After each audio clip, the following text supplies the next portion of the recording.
So, welcome all of you. I remember I have a very fond memories of having similar sessions on different topics last year, and I hope that was very useful to some of you who might have heard about the program, or even I see some familiar faces who might have even joined. So, today we are going to do a very intro level discussion into incubation and how incubation centers are set up, how they work, a basic primer on incubation. One may also call it a sort of a typology that we will be discussing. There is a little bit of theoretical background that we will be touching about how and why part of incubation, but also it occasionally will be sharing our own examples and experiences of setting up and running incubation systems.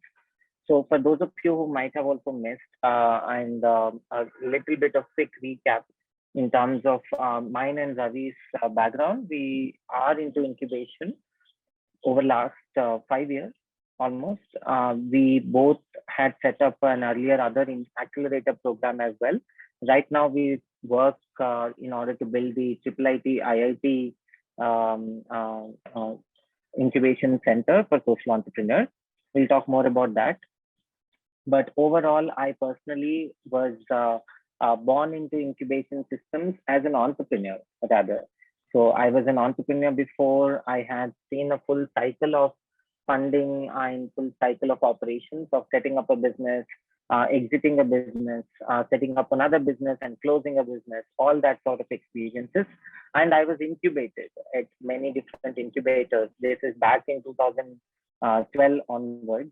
So those were the experiences that carried out and made me to enable another incubation system in Hyderabad. At that time, I was working with the brand called Unlimited across the world. And I continue to work with these startups until now. Right now, at IIIT Hyderabad, we have set up an Atal Incubation Center, which focuses on very early stage startups, which promise social impact. So we'll quickly go ahead with the presentation. We have been introduced before. So before we delve into what an incubator does and what it should be doing, a very quick intro about what is an entrepreneurial ecosystem. Right now in 2021, as we record this session, we already have a lot of progress in entrepreneurial ecosystem, even at the grassroots levels in India, across not just the big cities, but also towns and smaller areas in India. We know this.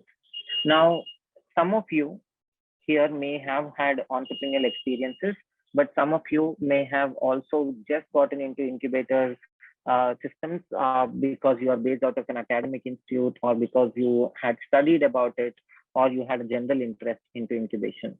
But one approach that I always think, and we always at AIC tell people, is that when you look at and understanding what an entrepreneurial ecosystem is, look at what the current entrepreneurs are doing in that area. So let's say you come from a remote city in Telangana, let's say you come from Warangal, and you start a business, or look at the existing businesses or industrialists there. What have they done? Which are the systems that they have interacted with? What kind of support they have received? Now, this is very important to understand even without being a professionally experienced incubator manager or a fund manager. Now, all of these things in front of you are part of entrepreneurial ecosystem, while some of their purposes are different. An academic institute exists for reasons of academics, but is also a great place for budding students to launch their entrepreneurial ventures. Similarly, there are others. There is a lot of intra-corporate programs we have seen of late.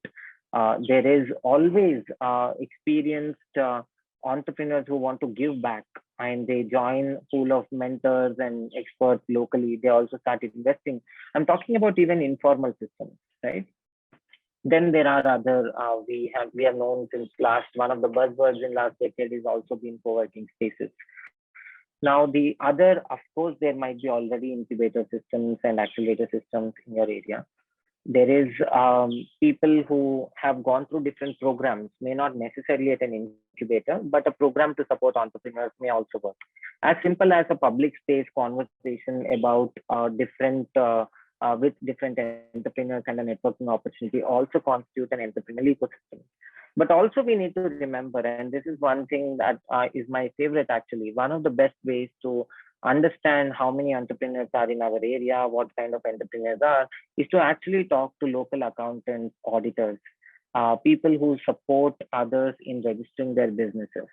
Now, that is a range of people, like accountants and auditors, company secretariats. They actually have a good idea, and this is a lot of people missed about this. But we always make sure that one should interact with them in order to understand what is happening. Just like that, there are many other organizations as well. A lot of the non-profits these days also promote entrepreneurship in different formats, and they would be also one good place to understand what an entrepreneurial ecosystem is. Now, why should we even understand this? Before even we plan to set up an incubator or we think about creating a vision to set up an incubator, it is very, very important to understand where we are at the moment and what is the gap. This is where it starts. And we'll go to other slides and we'll talk about how to actually set up. But roughly, we will be covering these things today. We will, of course, be talking about feasibility studies, what to study before you launch an incubator, how do you select a location, or how do you understand the location, what kind of organization structures exist, what is the overall vision that an incubator carries, and how to build your vision, which also defines what unique thing is about you.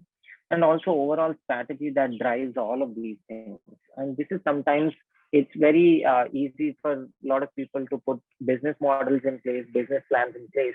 But I always feel that strategy is something that while half of it you write and half of it always stays in your head, and that clarity is very important.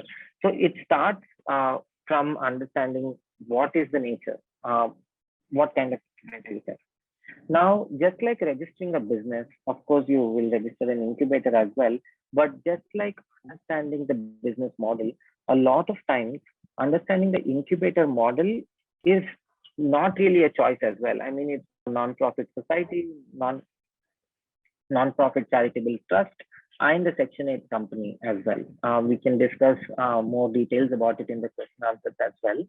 Now, this is very important to study. What we personally, again, this is what the fact is, but in our personal opinion, you are creating entrepreneurial ecosystems, you are supporting entrepreneurs, and hence it is always better to think about yourself as an entrepreneur as well, and hence register something that gives you that entrepreneurial bandwidth and capacity as well. You may want to collaborate with others, or you may want to launch something on your own. We always promote collaboration. Even us setting up an AIC in IIIT Hyderabad was born out of a collaboration that existed even before setting up Atal Incubation Center. I'll explain to that a little later. But when you collaborate with an institution, you not just understand each other's capacities and look at specific things that people bring onto the table, but you also readily access a lot of resources that you anyways need to build. So it cuts down your entire time to set up an incubation unit for yourself as well. Now, you can set it up within a university or a college and be recognized institute as well, or a research center also. Remember that a lot of startups are based on novel ideas coming out of cutting edge research that happens across different domains these days. And hence, an existing research center adds to a lot of understanding and readily available knowledge banks in order to create a thriving ecosystem for startups. Similarly, a foundation, a non-for-profit foundation that had it in its mission to develop entrepreneurs is something that one can collaborate with. Two tips here.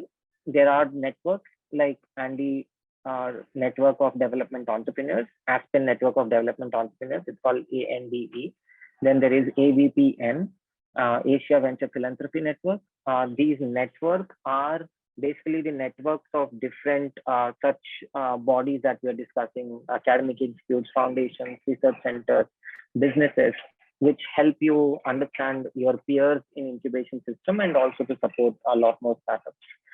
Now you also need to decide, and sometimes it is simply because your experience it is get decided, or your partners and other people's experience. But if not, you need to decide whether what angle are you looking at your incubator. Are you setting up something for tech startups or non-tech startups? And that really changes the course of your strategy, and we'll see that in the next slide. We did mention about research, a very little touch about how research works. Of course, there is formal and informal research. A lot of us hurry into launching an incubator without doing a thorough formal research. We always advise against it.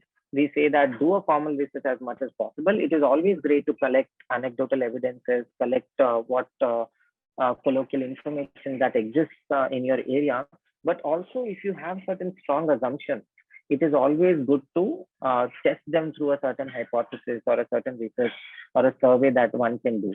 Now, that is very important here to note that in our market research organizations, usually, whether it is for-profit company or whether it is like NSS or sample organizations, a lot of data would not exist about entrepreneurs or startups in that locality.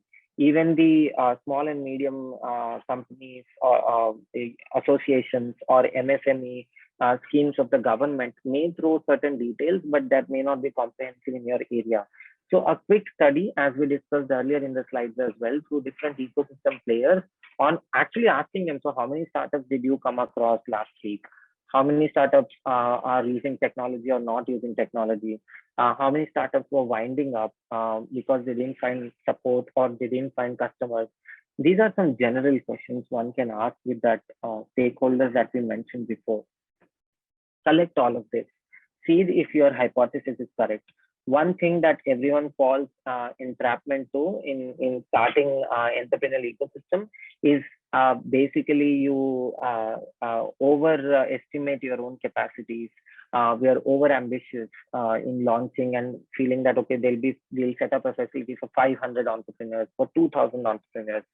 Now, a quality pipeline is still a challenge across board to existing incubators. So suddenly remember that entrepreneurs are made gradually through their experiences. I'm talking about successful entrepreneurs or the entrepreneurs who want to bet up on against. Now, when you want such entrepreneurs, you just cannot take everybody and anybody. A lot happens between an idea to execution. Even though there are a lot of competitions, a lot of schemes that promote innovation, ideas, and all of that may not be the right indicator for you to plan big numbers for your own incubation system. Go by the data of how much investments are being raised, how many entrepreneurs are surviving at least beyond 2 years by following many different agencies. Now, these agencies will help you understand and piece together your own research product. But as I said, there is no ready-made service to do this. This is everybody has to do this by themselves. What we did, as I mentioned earlier, we were already a group of people working together, both within IIIT Hyderabad ecosystem and outside, for a common objective of supporting social entrepreneurs to our mission has always been to find, fund, and support these early stage social entrepreneurs. And we were running something called as a Surge ecosystem, Surge Impact Foundations ecosystem to support startups. And with that, with IIIT's main leverage of a lot of knowledge, more than 10 years of experience in incubation, and a big pipeline of entrepreneurs, mentors, and investors, along with the ready-to-access labs of different teams in technology, we wanted to work together. This made us bring in all our experiences and insights together, combined into what later on took shape of Atal Incubation Center, IIIT Hyderabad. We also realized while we did that is a lot is happening in technology sphere in incubation in India. A lot is also has happened in the past on social impact ecosystems in India.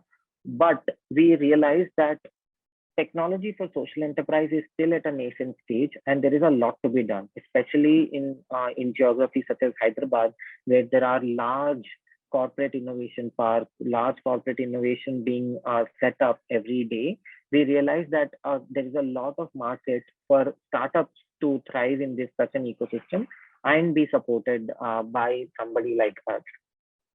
We did immediately get backing of the institute, and we realized also in terms of understanding who will support, what kind of entrepreneurs we're supporting, by understanding the model. So we knew that charging entrepreneurs at a level where we all can make sustainable revenues is not going to be helpful. That may deter few entrepreneurs, but also that may not never be enough. And as we all know, so this is for those who are from the social impact sector, you will understand what a patient capital is. So we understood that the investments into impact, the investments into social entrepreneurs will be much more of a patient capital, which means the rate of returns and the duration in which you'll actually get returns will be very less compared to commercial investments.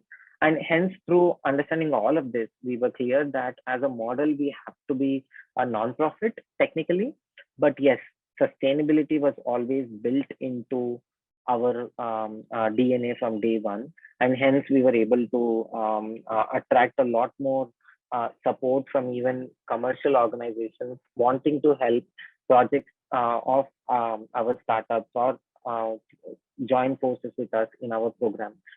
So that is how we did, but we also did everything else that I said to you before. We had a solid understanding. Our auditors, for example, they work with many startups themselves. And we had a team which had a lot of background and access to different networks for knowledge. So we did study all of those. And now when we look back, we actually have sort of a baseline data. This is just a representation of different kinds of feasibility studies that can take, and the core points that one needs to keep in mind. As I said, this also helps you determine your own model. So there are some places where it is much more important for now to launch a very, very early stage incubator. But at the same time, there are places in the country where you need more of accelerator and not an early stage incubator. So this is very important on what pipeline exists. If your goal is to support more number of startups, obviously the scale where you will be creating your incubator will be a lot more towards the earlier stage. But if your goal is to work with just a couple of startups, but add in the maximum value, then it is a little later stage. Now here I would like to clarify, the feasibility study also is in order to establish your objective. As an incubator, no matter which incubator you come across, what kind of incubator you'll set up, there are two primary objectives. Let this be written in stone. Now, one objective is making your startup investable. This is the primary one objective of an incubator across board. The second is to validate the business model of the idea or the innovation or the startup that is coming to you. Now, by validation, you are validating 360 degrees, customer validation, market validation, your investor validations, all of this come together as a package. Now, unless you're doing these two things, unless all the structure and programs that you're thinking to launch in your incubator actually end up doing these two things, then if you're not doing this, you're not in the incubation business. If you are in this sector, this is very clear. These are the two objectives that one needs to chase. Some of the questions we have already gone through, understanding and assessing the demand for the incubation, understanding the requirements. A lot of times one is to understand the requirements is also visiting or liaising with the banks. A lot of entrepreneurs actually try to access loans at a very small level, and banks usually also conduct business plan assessment and support these entrepreneurs through advisories as well. So that is one good thing.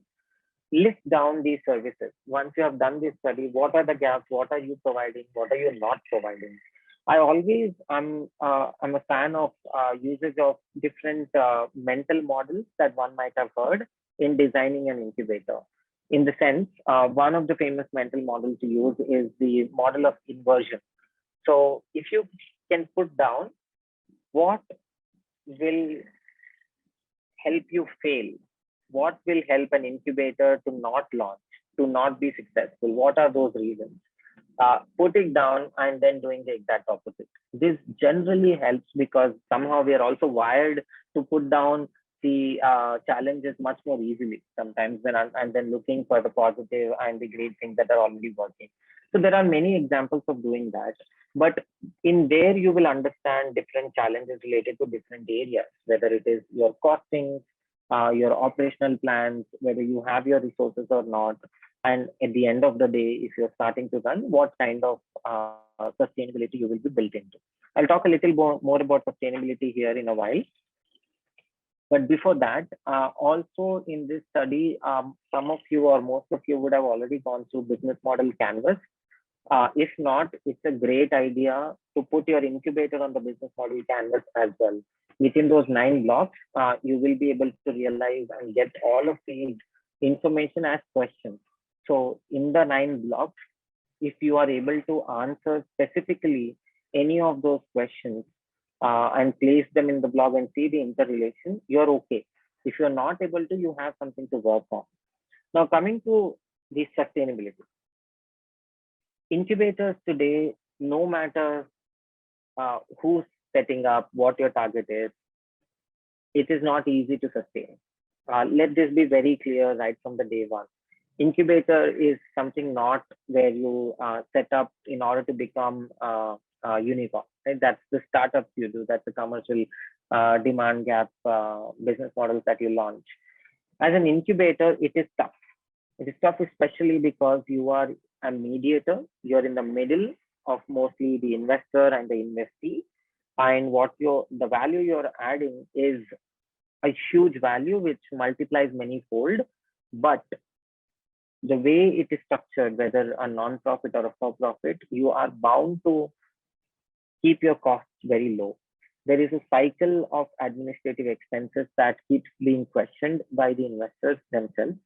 Now, in order to sustain, what one needs to look at is understanding their own team's capacity and targeting few local, national, and international sources of funding that could be many different formats. Some of them we have mentioned here. This is a whole other set of workshop in itself. I wouldn't get into it much deeper, but just having at least a know-how of what others are able to sustain through when they're running an incubator helps. Right now, I think here my exercise that I could give you to do would be maybe list down your top 5 incubators and go to their website and see their partners, see if they have their own investors and donors listed there. Speak to some of them, connect over LinkedIn, and ask about how do you sustain your incubator.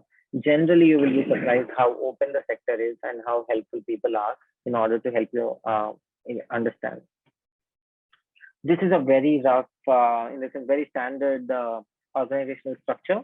There is, this is for us, we are a Section 8 company as well, and it is more sought after just because see, the trust and society, the other 2 possible not-for-profit models are very old and archaic. We're talking about laws that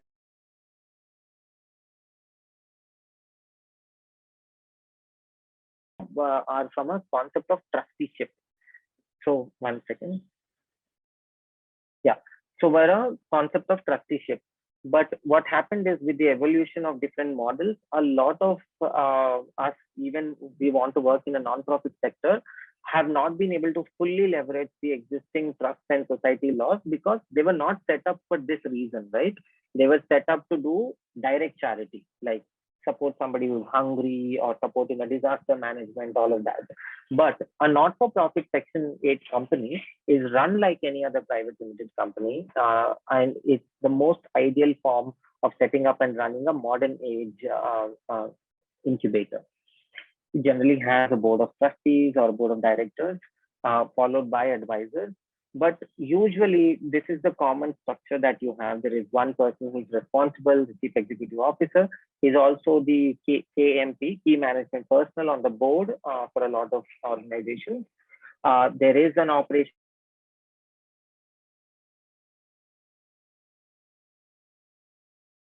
programs, newer approaches, and manages the team which delivers programmatic support. whereas the operations head usually looks into all things related to non-program, non-core incubation works. That could also include working with the CEO to raising funds for sustainability, to understanding and structuring the current finance, and managing the community, which includes managing of co-working space, etc. So this is a very run-of-the-mill org structure, but one can be more lean as well, depending on how many people you are supporting. Here, one thing, sorry. Here, one thing I would like to highlight is the fact that the emphasis on hiring a good finance manager or an investment team. You are going to deal with startups or individuals who are going to ask day in and day out primarily questions about finance, whether not just for your own fundraising and sustenance, but the startups in their valuations, etc. Having an in-house team into this helps a lot. Uh, uh, that is what we have realized in our experience. And we always believe that a good finance manager adds a lot more internal value to startups than a lot of different programs that one may run. Now, all of the things that I spoke so far, just to combine them into leading to a vision, leading to how an incubator develops vision is a mix of these things, right? You focus on a certain theme, you focus on certain capacities that you bring onto the table, and hence you build your incubator through a specific attention to a certain sector. Now, here, a lot of incubators may start with a very generic vision of, okay, you know what, we don't have much time. Let us start with a generic sense of launching any startup that is coming out of our city, of our town, state. But also, over the period of time, you understand that in my state, there is a lot more trust and ecosystem on, let's say, pharmaceuticals.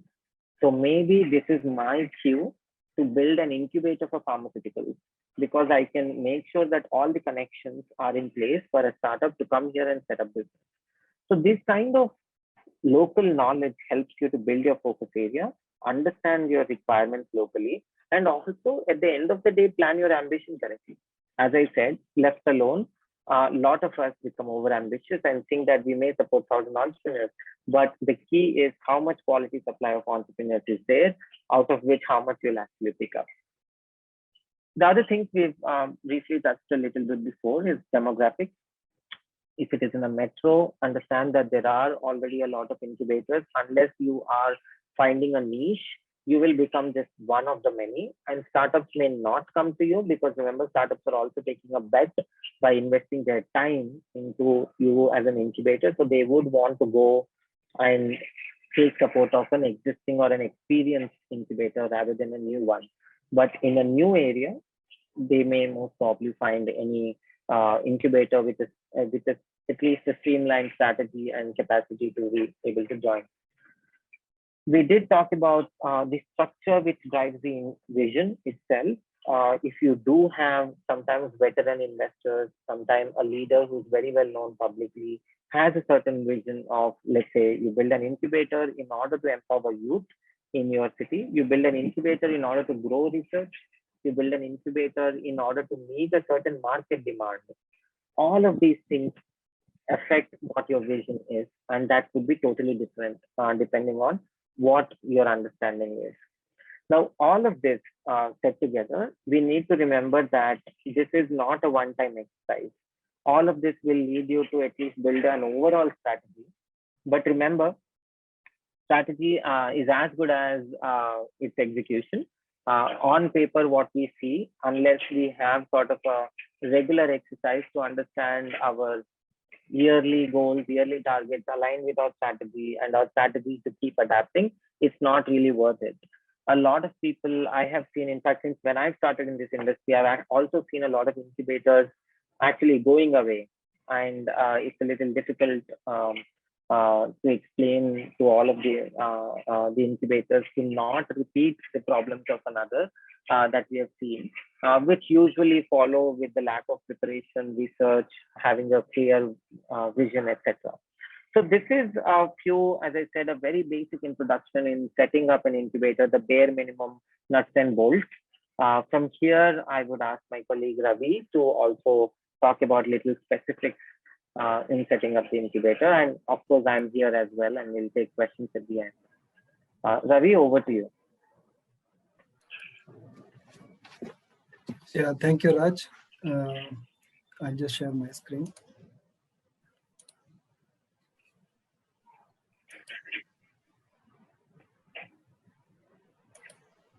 So strategy is, as good as your execution is. I think that's a great line, Raj, and it's really true from what we have seen in our own experience. Now, one of the biggest responsibilities and challenges as an advisor uh, is to not only be seen as a preacher and not to be seen only as a preacher, but also as someone who also follows their own advice and puts them into practice. Of course, depending on your own context and settings. So when I was at Deloitte and even now at AIC, just want to check, is my audio clear? Yes, sir.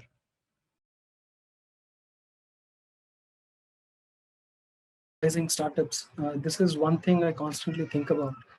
That is, if we are asking a startup to do market research. Slideshow, you can take the slideshow, sir. Okay.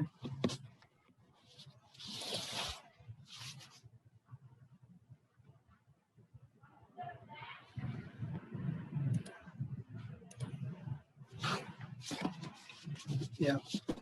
So one of the things I constantly think about is, are we ourselves following what we are advising? So if you're asking a startup to do proper market research, are we ourselves doing proper market research before, as an incubator, if you're launching a new program, are we doing proper research to see if things will work out or not? And one of the important things to do as we advise startups is also to put a plan in place. So, as much as the execution of strategy is important,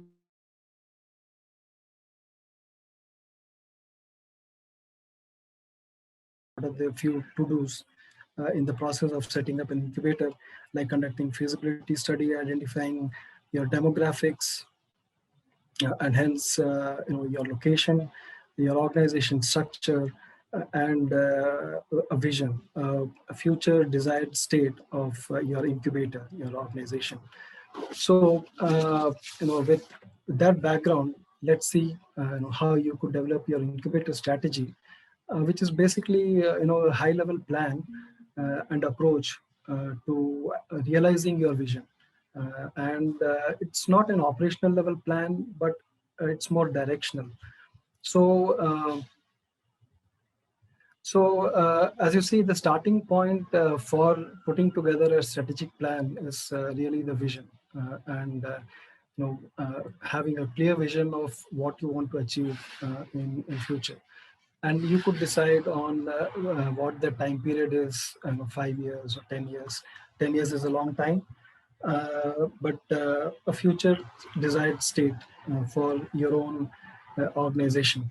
And at a fundamental level, our job as incubators, like Raj said, is to support startups. One, to help them become investable, and to overcome the challenges and risks they face to really sustain as a business. So it's really important for us to have, as incubators who support startups, to have a good understanding of the startups we're going to support. So the type of startups we're going to support, which sectors and what stage of the startups are we going to support? Do they need to be tech-based? And what geography?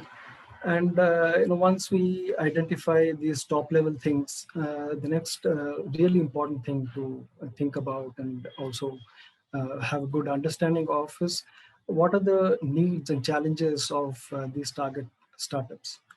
And the answers to some of these questions, or maybe all of these questions, will also depend on the type of incubator that each one of us is. So are we, for instance, hosted within an academic institute, or are we a private incubator?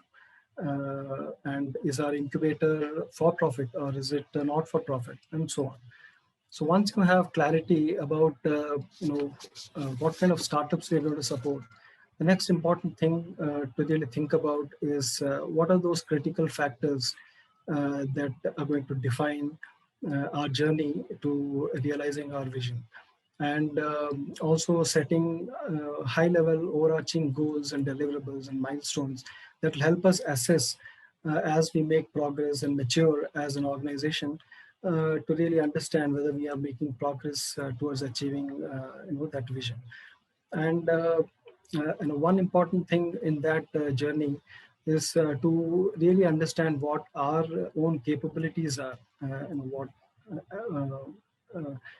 capabilities exist at the time of starting the incubator, and also as we make progress, what capabilities we need to build as an organization, and hence it also has a bearing on the kind of team members we recruit, what kind of networks they bring, what kind of knowledge do they have, what kind of experience do they have, and so on. And once you have an understanding of these internal capabilities, what it also automatically does is if we have certain internal capabilities, and we definitely can't have all the capabilities that are required, automatically it decides what kind of external partnerships we need, and what kind of benefits can we expect out of those partnerships, and how can we plan and execute those partnerships. So broadly, these are the key elements of an incubator strategy. But one very key important thing to remember and be aware of is the kind of assumptions we are making for each of these strategy elements, and to take stock of these assumptions, whether they are holding true or not. For instance, in our case, like Raj mentioned, we support social enterprises. So what it automatically does is we are saying our focus is on social enterprises, which means they should have a social mission. In a sense, we are leaving out certain other startups who cannot be part of our support programs. And so once we do like 2 or 3 cohorts, we need to take stock of what about those startups that we left out and we didn't support. Are those the right ones that we left out? So similar assumptions. Some of these assumptions could be written down, or some of these assumptions could be automatically made from the very choices that we make. So it's very important to be aware of such assumptions. We'll take a look at each of these strategy elements in the following slides. So like we said, it's very important to understand what kind of startups we're going to support, which means what kind of support are we going to offer our target startups. So there are a host of support services that we can provide, starting from co-working space to allied services to a little more advanced kind of support in terms of providing access to technical labs, government connects, which is becoming increasingly important, funding, network connections, other trainings, tools, and so on. So see that we haven't really mentioned about an incubation program as such. So these are, in a sense, the elements of your program. So it's really important to make an assessment of what kind of incubation support are you going to provide startups. So is it going to be light touch model, or are you going to be more hands-on in providing the support? So light touch in the sense, so let's say you provide 1 or 2 of these support services, but for the rest of the services, you just leave it up to the startups, and they come to you and seek those supports. And a more hands-on approach could be that you really programmatize all of these elements into your incubation program, and you deliver all of these or most of these support services. And a very important consideration is how much control do you want over these services, which means how much are you going to keep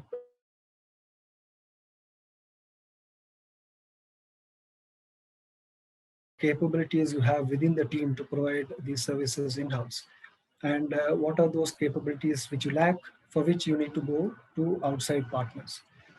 And in terms of partners, so that will decide what kind of partnerships you need to make, and what kind of partners you need to onboard, and so on. And also, another important consideration is, will these services be free for the startups, or will some of it be subsidized, or are you going to charge for these services? So these are some important considerations as you devise your strategy when it comes to your incubation program and the kind of support you'll provide. Now, once you have identified that, an important element of the strategy is to really identify what your key success elements are going to be. So these are really the key result areas for your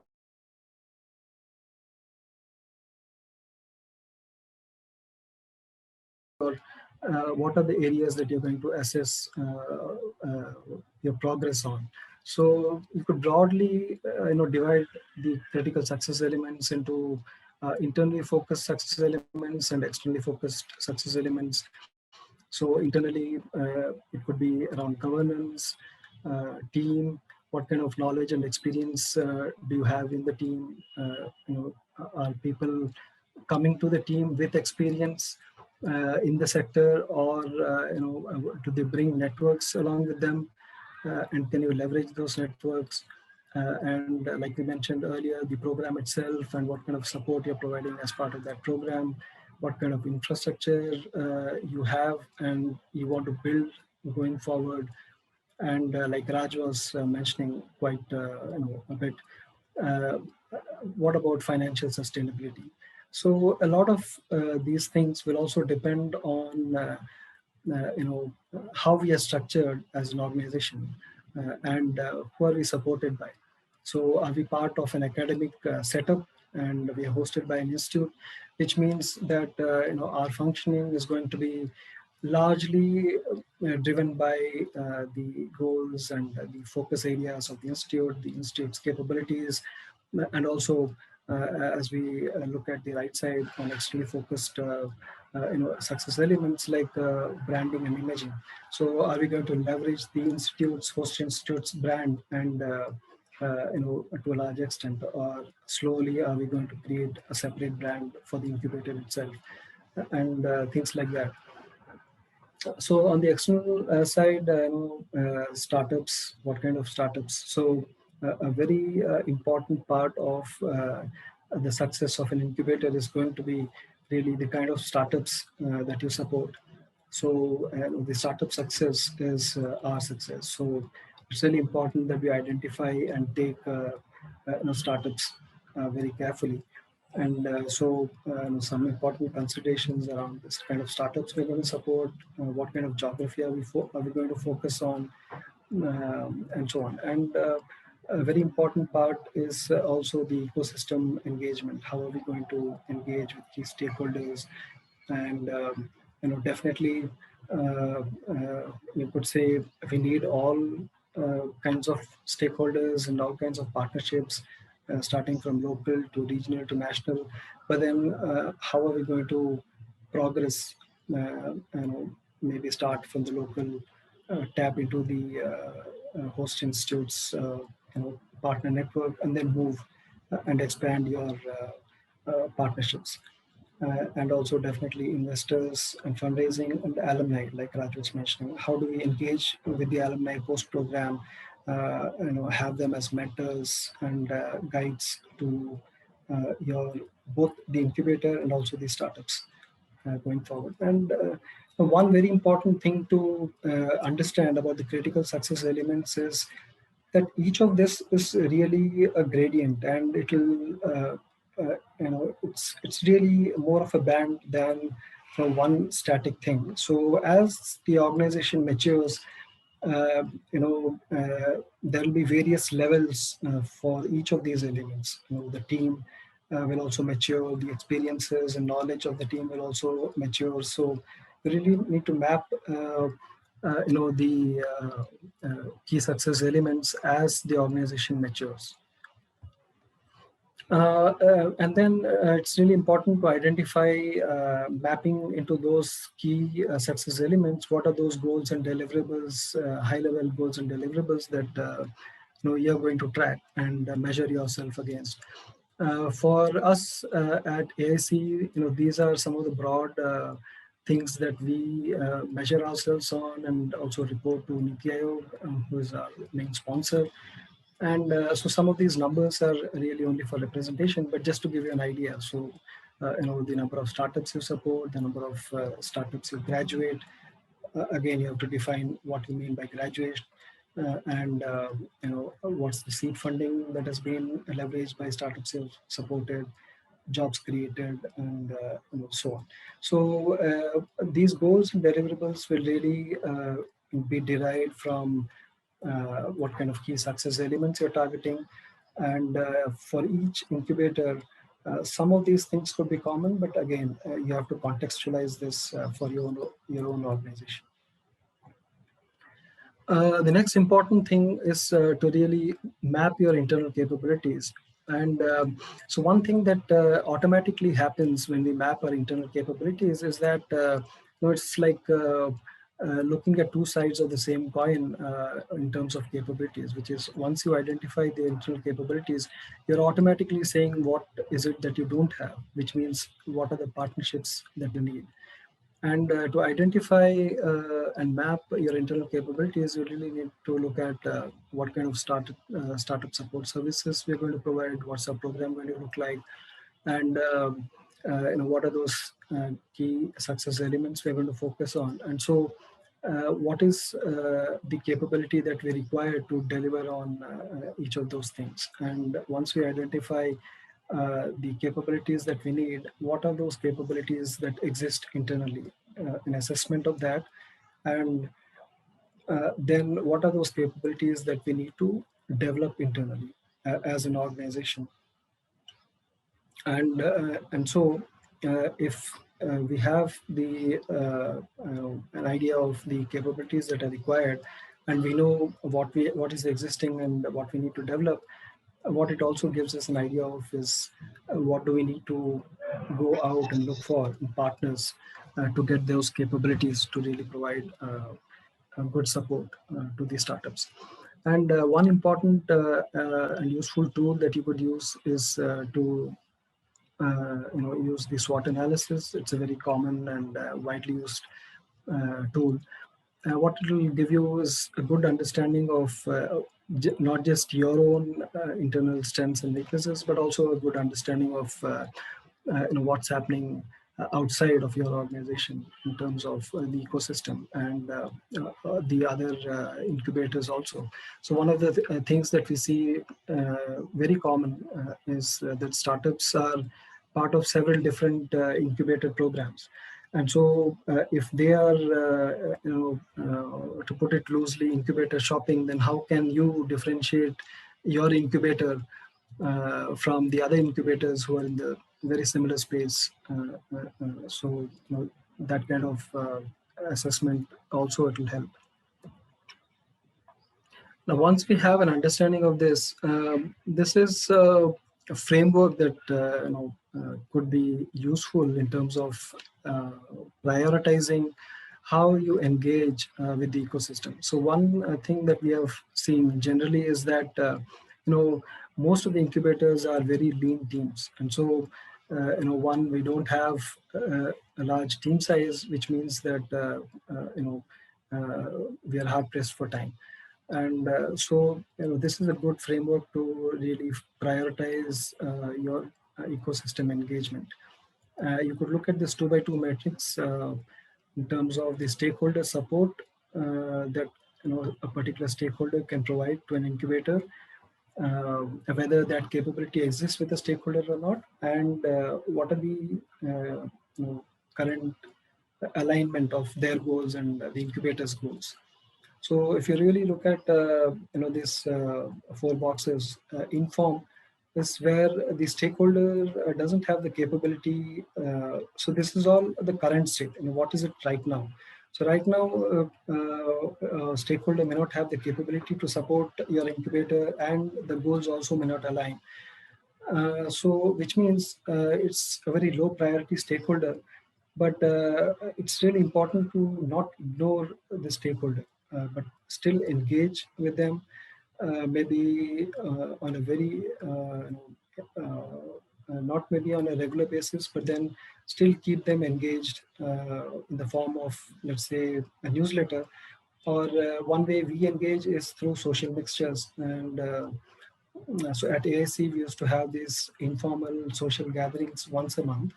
And this used to be like a platform to bring all the stakeholders together, or most of the stakeholders that we were interested in, like NGOs, corporate investor groups, people who are interested in pursuing social entrepreneurship, who have some ideas but don't know where to go, and so on. So, these stakeholder groups didn't really have the capability to support us, nor did the goals align. But we just wanted to, keep them informed of what's happening, also provide a platform for them to interact with the other stakeholders. And so this was one way of engaging with them. And we used to do it on a monthly basis, but then it's really up to you to decide based on the team strength and the availability of team members to decide on the frequency. How frequently do you want to interact and keep engaging with the stakeholders? I know CIE has a newsletter, so they circulate a newsletter on a regular basis. So that's another way of keeping stakeholders informed. If you move up, build capacity is where stakeholders don't have the capacity to support their incubator right now, but the goals are quite aligned. So one of the areas that we have seen, which really fits well here, is a lot of CSRs are mostly, so far have engaged with the non-profit organizations, but only recently they've started engaging with incubators, and a lot of them don't know how to engage with incubators. So the only thing that they think they can provide is more CSR fund, if their policy allows. And this could be a medium priority because the goals are aligned. It's really tough to have goals aligned.